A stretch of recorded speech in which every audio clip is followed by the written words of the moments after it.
casa. Y bienvenido como panelista invitado Enrique Ortega Salinas, escritor, analista político. Muchas gracias por estar aquí hoy. Gracias a ti. Bien, vamos a empezar con el primer tema que nos lleva a la temática que está siendo como un poco menos que cotidiana ya en el programa, en las noticias, en todos lados, y tiene que ver con el narcotráfico, con la justicia, con las fallas, más que nada a veces del sistema en general. Estamos hablando otra vez de un narco que se fuga, esta vez porque le habían dado prisión domiciliaria. Esa es la clave de la discusión. Prisión domiciliaria a un narco. Por supuesto habrá razones y en ellas se habrá basado la justicia para concedérsela. Se la habían dado y le habían puesto una tobillera electrónica. Obviamente el tipo rompe la tobillera y se fugó. Hoy no está. Repasemos la crónica de Telemundo y después venimos aquí a piso, que incluso nos está acompañando la abogada del prófugo.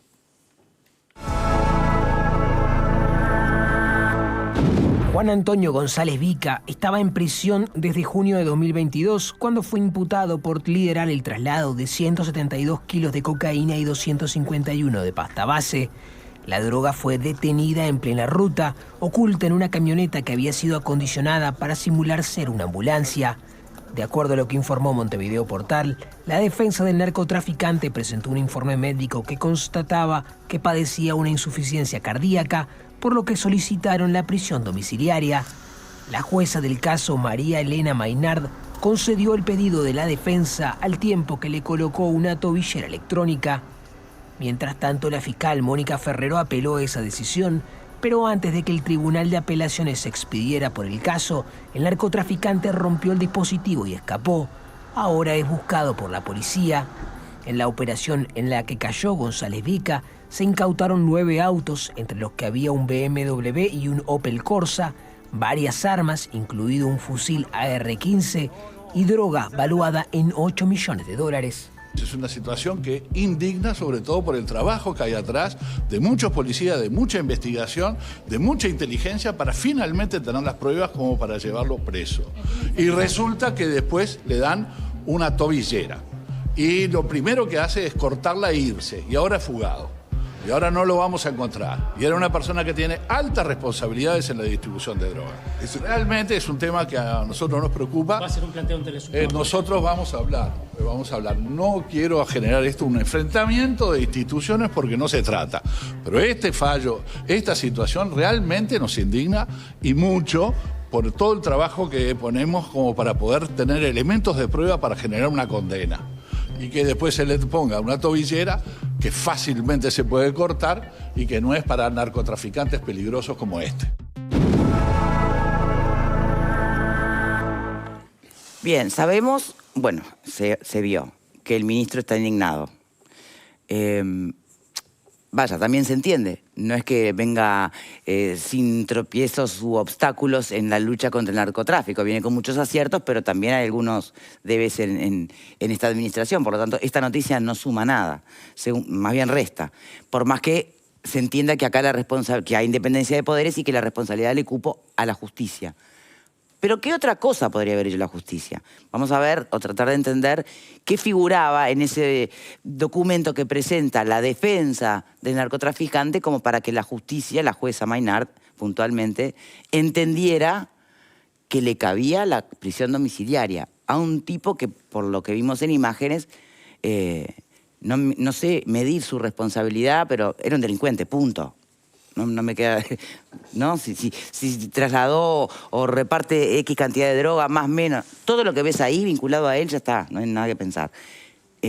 Riesgo de fuga es obvio que hay con una peligrosidad de esa naturaleza. ¿Qué tan enfermo estaba el hombre?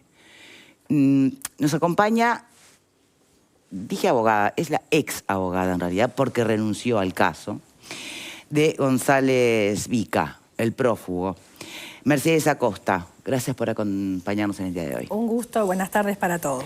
No me queda claro en qué momento renuncia al caso. La presentación de la renuncia fue el 23 de agosto de este año. Bien, pero quien presentó una defensa con un informe para que se le diera prisión domiciliaria fue usted. Sí, fui yo, siguiendo los lineamientos de la defensa anterior, que ya había pedido también la sustitución de esa prisión allá por octubre del 2022 Incluso presentó la solicitud de una resonancia magnética que nunca se le había hecho a mi cliente. Bien. Yo asumo la defensa en abril de este año. Porque el hombre estaba preso ¿hace cuánto? 1 año y algo en el penal de Libertad. ¿Ya había tenido otra defensa previa? Tuvo 2 defensas. ¿Todas las defensas le renuncian al señor?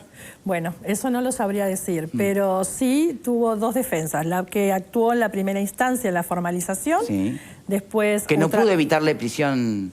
no, en ese momento no pudo evitar la prisión preventiva, Bien. Se fue con una medida cautelar de prisión preventiva. Durante ese intervalo de prisión preventiva se está gestionando, se negoció un acuerdo abreviado con la defensa anterior y en ese interín es que también le presenta la solicitud de sustitución de prisión por prisión domiciliaria. Pero no por la vía del proceso abreviado, como negociación producto del proceso abreviado. Sí, la defensa anterior celebró con la Fiscalía un acuerdo abreviado. Sí, pero digamos, una cosa imagino yo que son las herramientas que se pueden manejar dentro de los objetivos de un proceso abreviado y otra distinta es decretarle prisión domiciliaria por cuestiones de salud. Ahí se presentó otro argumento. En realidad... ¿O se negocia eso también? Bueno, en realidad no sé qué pudo haber dicho el colega en el momento del acuerdo abreviado. No lo sé, pero él estaba cumpliendo prisión preventiva y después prisión efectiva.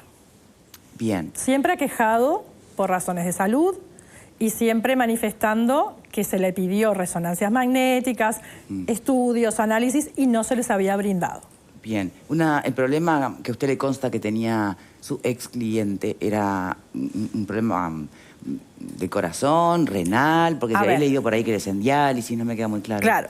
En primer lugar, todo lo que manifiesta él y la familia. Después, para que se dé la prisión domiciliaria, el Código de Proceso Penal prevé en el artículo 228, en el literal C, que previo a dar una prisión domiciliaria es necesario, sí o sí, como condición, un informe pericial. Ese informe pericial es el que se hizo por un médico forense de Libertad, porque él estaba privado en la unidad número 3, y fue el que informó a la sede la situación sanitaria en que estaba el cliente. Bien.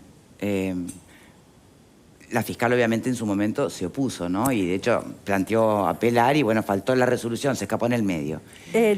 Hago un paréntesis ahí.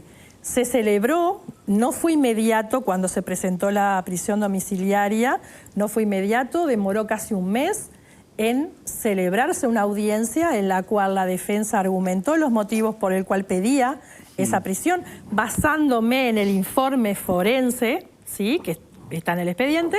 La Fiscalía no la comparte, cosa que es su trabajo y está bien, cada uno hace su trabajo, se apela, está en el tribunal. No se resolvió sobre el tema de fondo todavía. No, lo resolvió el delincuente, por su cuenta, bueno, obvio. Uno no está en la cabeza de ellos como para saber qué actitud va a tomar. ¿Usted no la veía venir? No, sabe que no, porque nosotros cada vez... Perdón, y mire que de verdad, con todo respeto, no la estoy juzgando, usted hace su trabajo. ¿No? Por supuesto. O sea, seguramente si no se hubiera escapado y el final hubiese sido otro, usted sería una abogada muy querida por la familia del delincuente, que lo sacó de la prisión efectiva, lo llevó a la domiciliaria, nadie estaría preocupado porque hay un delincuente suelto, sería distinto el cantar. Entiendo que hace su trabajo. Ahora, si usted permaneciera hoy en el caso, si estuviera con él todavía y lo encuentran... Lo que van a hacer, lo van a llevar a disposición de Fiscalía y va a estar otra vez recluido y se verá la situación sanitaria de él. ¿Usted pelearía de nuevo por una prisión domiciliaria? Y si él está con un tema sanitario, que hay un informe forense detrás... Sí, pero ahora que sabe que se fugó... pero el tema de la fuga no me afecta la situación o no de él. Digo, primero que ya no soy más su abogada. Sí, ¿por qué se fue? ¿Por qué renunció? Por motivos que no los voy a brindar en el aire. Está bien. Pero toda persona tiene derecho a un debido proceso, ¿sí? Sea el peor o el mejor personaje, por así decirlo. Eso se sabe. Bueno, aunque a veces nos cueste tragarlo, se sabe que es así, que todo el mundo tiene derecho a defensa, obviamente. Exacto. Y además esos beneficios, por así decirlo, están previstos en nuestro código. No hay en el código ningún artículo ni letra chica que remita a la eventual peligrosidad de un delincuente, aun cuando su salud peligrare, en la prisión efectiva. Sí existe el artículo a partir del 224 en adelante sobre entorpecimiento de la investigación, peligro de fuga, Bueno, ¿y una entonces? seguridad, permítame, una seguridad con respecto a la víctima, pero cuando la persona está enferma, ¿tá? Lo que exige el código clarito es un informe pericial. No, o sea que la salud está por encima de todos los demás Y elementos. Sí, claro. Bien. Permíteme una vueltita de panel, Por supuesto. abogada. Vamos a empezar con el invitado. Enrique, ¿una reflexión sobre este tema? Sí, este caso? lo primero, qué país generoso, ¿no? Pensar que a este hombre que trasladaba 251 kilos de pasta base y 172 de cocaína, le dieron poco más de 4 años. Al narco de La Tahona, que lo habían agarrado con 409 kilos también de droga, le dieron 24 meses. Y a aquella mujer que le llevó 64.5 gramos de marihuana a su pareja en el penal, gracias a la LUC, le tiraron con 4 años. Ahora se han dado cuenta del error y están buscando enmendar parte de esa ley que en esa parte por lo menos era totalmente injusta, ¿no? Yo sé que este tema no es exactamente lo que estamos tratando, pero quería quería hacer ese planteo, ¿no? Luego, con respecto al informe pericial, pero había un informe del Instituto Nacional de Rehabilitación que decía que sí se le podía atender en la cárcel. Bueno, concretamente Y trasladarlo en Punta Rieles, para... sí. en Punta Rieles. Pero ¿a quién o sea, esto es cuestión de sentido común. ¿A quién se le ocurre darle a alguien con antecedentes? Porque tenía antecedentes previamente, ¿verdad? Pero no era por el mismo delito. Sí, bueno, pero era un delincuente, ¿vale? Sí, o es sea, reincidente, darle pero prisión no es lo domiciliaria era decirle lo mismo, andate. Aquí, para mí, yo no Bueno, quiero pero ser la extremadamente jueza radical. Mainar evidentemente se basa en la legislación para poder garantizarle ese derecho. Además, permítame, Sí. no es darle prisión domiciliaria y darle un cartel verde o luz verde para que se vaya. Él, primero que nada, no fue a las horas de darse la prisión domiciliaria que él se sustrajo a la justicia, que él se fugó. Estamos hablando de una audiencia del 31 de mayo y por las noticias, siendo que yo ya había renunciado al caso, la fuga es de hace pocos días atrás. Sí, pero O no sea, entiendo la diferencia. Porque, a ver, voy a era esto. obvio que se iba a escapar. No, voy a esto. Permitime este concepto. Yo entiendo tu parte y coincido con Victoria en lo siguiente. Tú hiciste tu trabajo. O sea que en lo personal, contra ti no tengo ninguna clase de cuestionamiento. Pero con respecto a toda la cadena de errores que hubo y de personas, para mí no hay 3 opciones. O hubo inoperancia o hubo corrupción. Y en ambos casos alguien se tendrá que ir para la casa o para la cárcel. Yo espero que sea el primer caso, inoperancia, pero no veo una tercera posibilidad. Bien. ¿Es inoperancia o es corrupción? ¿Coincidís que sos abogado también, Pablo? Con todo el respeto a nuestro querido panelista que está hoy, es un disparate. Bienvenido. Ya sacamos los guantes de entrada. Es un disparate. Gracias, Pablo. No, por favor. Pero lo que pasa es que hay que tener... que no tiene por qué tener el conocimiento como no tiene por qué tener el conocimiento muchas de las personas que se lo están mirando hoy. A ver, vamos a aclararlos tanto. Primero es un tema legal y está estipulado en el código. A mí me puede gustar más o menos. Esa es la situación. Pero tengo que ir al Palacio Legislativo y hacer una manifestación y que lo cambien. Como lo de la LUC, lo comparto plenamente. La pena de 4 años es un disparate, ahora la están cambiando. Lo dije en su momento cuando se inició y lo repito ahora. Pero es la ley. Vivimos en un país donde hay leyes. Entonces, lamentablemente, hay que cumplirlas. El juez no puede hacer lo que el juez disponga, quiera o crea. Tiene que hacer lo que dice el código. La doctora Mainar, que yo no la voy a defender porque se defiende sola, es una juez, ¿verdad? Una de las pocas jueces en este país, que visita todos los centros carcelarios de este país y los conoce mucho mejor que todos nosotros. Lejos los conoce. ¿Verdad? Eso que se dice después por ahí que en la unidad número 1, tú decías Punta Rieles, pero es la unidad número 1 a que se refiere. Sí, correcto. Ahí está. ¿Eh? Que pueden brindar la atención médica, no es así. Yo la conozco de memoria, la unidad número 1. Voy cada 15 días. Pueden eventualmente para algún tipo de enfermedad tener algún tipo de tratamiento en particular, pero no para una insuficiencia renal. No es así. No pueden hacerlo. Hay un solo médico de guardia que a veces te podrá medicar o no. Y si es necesario trasladarlo del centro de reclusión, sea en la 1, sea en el hospitalito de la 4 o donde esté, el Entonces, INR Clever nos mintió. No, Entonces, Clever está no es que mintiendo. nos mintió. Lo que dijo es algo parcial, porque el tratamiento puede ser parcial, no puede ser total. O capaz que no está del todo informado, creo que sí. Pero lo que dijo es parcial. Para una insuficiencia renal, que es este caso, es imposible que ninguna unidad lo traslade 3 veces por semana a hacerse una diálisis. Porque no hay móviles, no es culpa del INR, es culpa de que no hay camioneta para llevarlo. Tan sencillo como eso porque no hay plata. Entonces, para bien o para mal, el tratamiento no se puede realizar. Esa es la sencilla razón. Entonces, acá lo que hay que ponderar es, perfecto, es una persona que está penada por tráfico de estupefacientes, 3 homicidios o lo que fuere. ¿Cuál es el problema que tenemos acá? Que no le pueden brindar atención y se muere. Clarito. ¿Qué es lo que pretendemos? ¿Y de quién ¿Que sería se muera la responsabilidad o si no? se muere? Pero es que la responsabilidad que hay acá es que el INR no puede brindar la atención médica para determinados reclusos que tienen determinadas afecciones. Esa es la situación que tenemos. Ahora, si está tan mal el Porque hombre, por ejemplo, fundamento- pregunto, si está tan mal, Pablo Escobar no está tiene que dándole la atenderse diálisis. en estos días que está fugado. No tiene que, digo, Bueno, pero esa no es tiene, otra- de pronto Victoria, recuperó la salud, pero, a ver. o no se le puede rastrear en Bueno, policlínicas. Se mejoró a partir de la fuga. Esa es otra discusión. Bueno, Esa es no, otra ya sé, discusión. estoy agregando un elemento más. Pará. Tengo Sí. otro elemento A ver. para sumar a lo que dice el colega. Sí. Que bien comentó el panelista, un informe del INR, pero omite, tal vez por desconocimiento, que hay otro informe que es la respuesta a un oficio que hizo ACE 6 PPL y que es claro y contundente en que dice, y usa la palabra hotelería de las unidades penitenciarias, que después de una evaluación, como bien dijo el colega, de todas las unidades, ninguna tiene la capacidad para ese tipo de tratamientos. Entonces, no es sencillamente porque se le ocurrió a la doctora Mainar brindar la prisión domiciliaria. Tenía informes detrás, que son los requeridos por nuestro código, para sustentarlo. Y además, también la Fiscalía tuvo su oportunidad de apelar. La demora. Bueno, o no, de hecho lo del- hizo, ¿no? Sí, por supuesto, a eso voy. Y lo hizo en tiempo y forma, pero el tribunal tampoco se expidió todavía sobre eso. Y otra cosa que me gustaría decir, que en ese interín, que al panelista le pareció que no era relevante, pero sí es relevante, se cumplió que cada vez que él tenía, este señor, que ir a médico, se pedía autorización, se brindaba lugar, horario y médico tratante, y después se pedía la autorización judicial.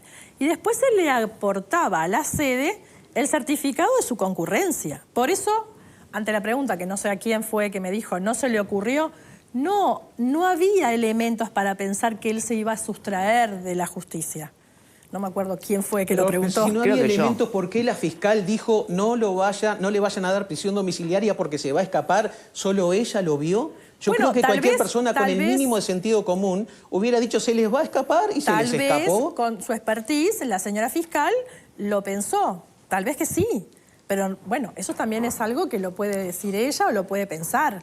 Yo puedo tener una Mercedes, si me posición permitís. distinta a la del colega. Pero la ley no impedía también que el Ministerio del Interior, por orden de la Fiscalía, por supuesto, de la misma jueza, hubiera puesto una custodia especial, así fuera prisión domiciliaria. Por supuesto, pero Porque a acá ver, se distorsiona lo que obliga a la ley y, o mejor dicho, lo que indica la ley se toma como impedimento para otras cosas que indica el juicio, Bien. el criterio más elemental, ¿verdad?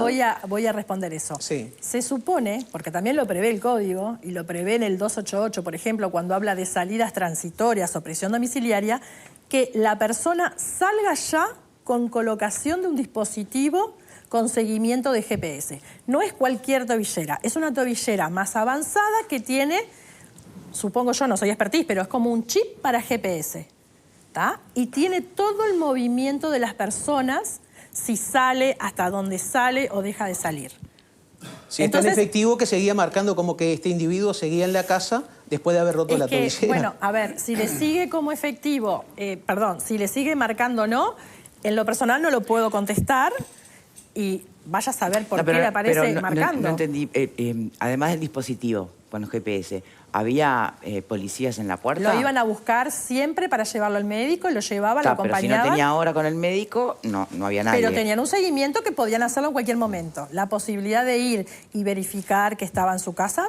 O sea digo, que acá existía. ya tal vez hay, la responsabilidad no queda solo en la decisión de la justicia, ¿no? Sino también se le puede contagiar un poquito al Ministerio del Interior. Perdón, claro, algo más. En muchos casos, y el doctor me va a acompañar en eso, se estipula, por ejemplo, como una medida cautelar, que una medida sustitutiva, ¿verdad? Sí. A la prisión efectiva, que vaya y sea controlada la persona en su domicilio por parte del personal idóneo, ¿sí? Que en este caso antes era la OSLA, ahora se llama DINASLA. Y he sabido, porque me ha contado clientes, que igual van a las 3 de la mañana a verificar ¿Pero que y la eso quién persona... lo tiene que indicar? ¿La jueza? En el momento que se celebra, sí, pero estamos hablando de una etapa previa, ¿verdad? De medidas cautelares. Bien. Pero la potestad de ir a vigilarlo, digo, supongo que existirá siempre. La verdad que eso no puedo Es bajo hablar. la estricta supervisión de la... Exacto, ahí está. Entonces, Esa es la palabra. El problema que hay es que también Esa no es la tienen palabra. personal, entonces no dan abasto para Entonces no vigilar nos toda la indignemos libertad. tanto, hagamos todos recapitulemos un poco. Bueno, no sé, puede ser hasta después de la pausa. Tengo que hacer una pausa. Dale, ya. Pepe y Pupo ¿Y a ti? quedan para la vuelta, ya venimos.